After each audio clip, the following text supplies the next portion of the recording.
Halo teman-teman, selamat malam. Hari ini kita akan belajar tentang medan listrik pada kawat bermuatan. Sebelum kita membahas persamaan medan listrik pada kawat bermuatan, kita harus mengingat dulu persamaan dasar pada medan listrik ya. Nah, ketika ada suatu muatan, persamaan medan listriknya adalah E sama dengan K dikali Q dibagi R kuadrat dikali R satuan vektor.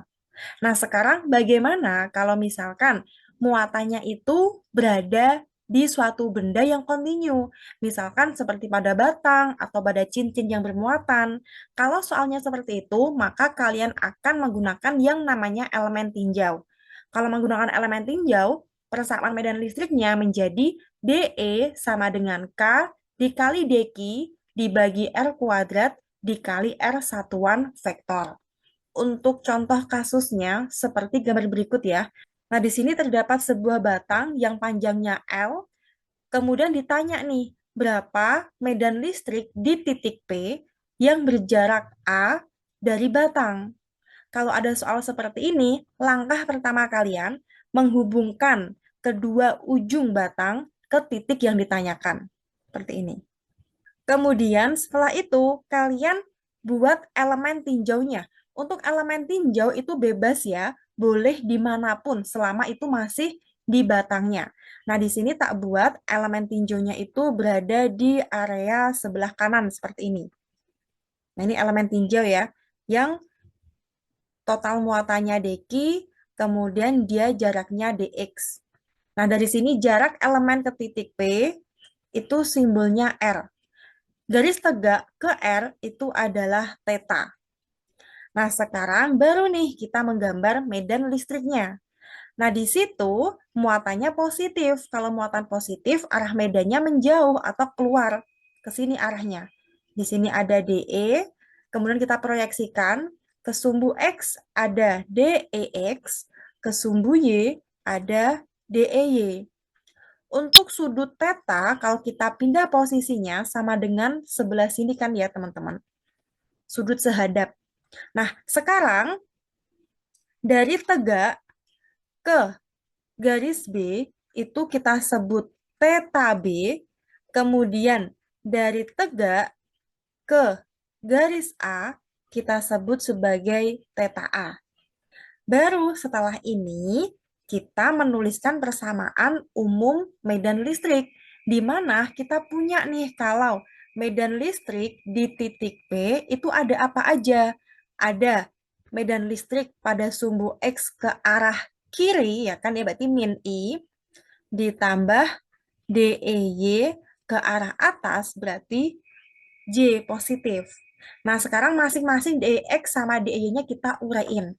Untuk DEX, karena dia di depan sudut berarti sin, sementara DEY dia cos ya. Maka kita punya nih persamaan.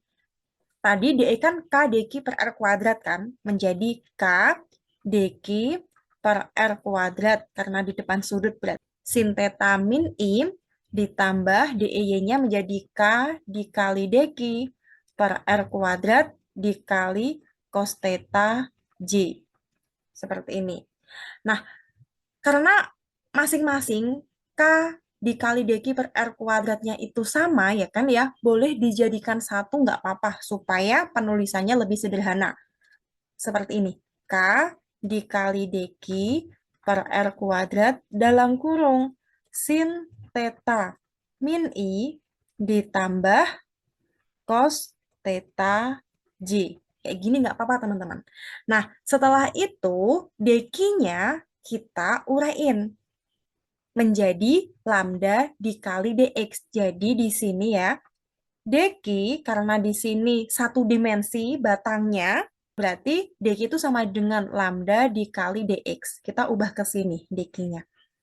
Persamaannya menjadi k dikali lambda dikali dx per R kuadrat dalam kurung sin theta min I ditambah cos theta J. Nah, setelah itu, selain dq-nya, bagian dx sama R-nya juga harus kita ubah, teman-teman.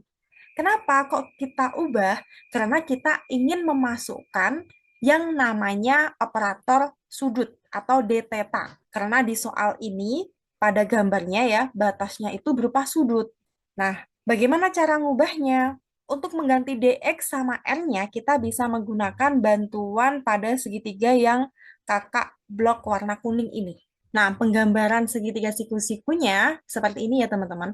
Nah, di sini untuk mengubah r-nya kita menggunakan cos theta. Yang pertama, kita bisa nulis cos theta sama dengan cos samir. Sampingnya adalah A, miringnya adalah R. Maka di sini kita punya nih kalau 1/R² itu sama aja dengan cos kuadrat theta dibagi A kuadrat. Nah, kemudian untuk yang bagian dx, kita bisa mengganti dengan menggunakan tan. Tan theta sama dengan tan desa. Berarti X dibagi A. Dari sini kita punya kalau X itu sama dengan A dikali tan theta. Dx sama dengan A dikali turunan dari tan theta itu sekan kuadrat theta d theta. Dan sekan kuadrat theta itu sama aja dengan seper cos kuadrat theta ya. Maka di sini dx sama dengan A per cos kuadrat theta d theta.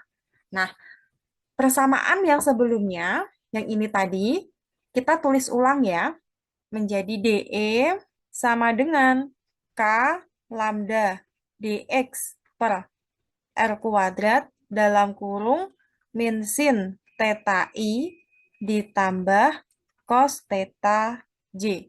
Nah, kita ganti dx sama seper R kuadratnya ya. K lambda seper R kuadrat sama aja dengan cos kuadrat theta per A kuadrat. Untuk dx-nya sama aja dengan A per cos kuadrat theta d theta dalam kurung min sin theta I ditambah cos theta J. Setelah itu coret yang bisa dicoret seperti cos kuadrat theta bisa kita coret dan A dengan A yang bawah.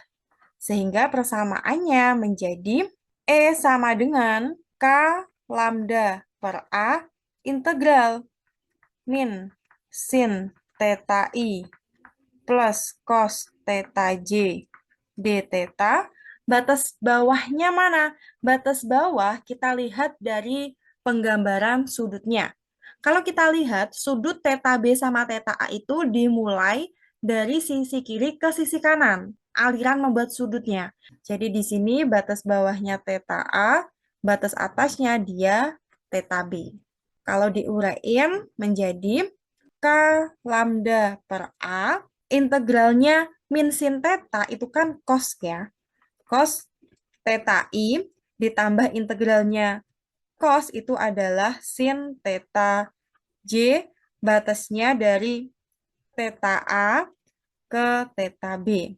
Nah, sekarang kita langsung aja memasukkan batas ya. Kalau diintegralkan batas atas dikurangi batas bawah. Sehingga persamaannya menjadi E di titik P ya, sama dengan K dikali lambda per A dalam kurung batas atas cos theta B dikurangi cos theta A ini I ditambah sin theta B dikurangi sin theta A ini adalah J, satuannya Newton per kolom. Nah, ini adalah cara mencari medan listrik pada kawat bermuatan ketika tipe soalnya seperti ini. Kalau ada pertanyaan, bisa langsung ke kolom komentar ya, teman-teman.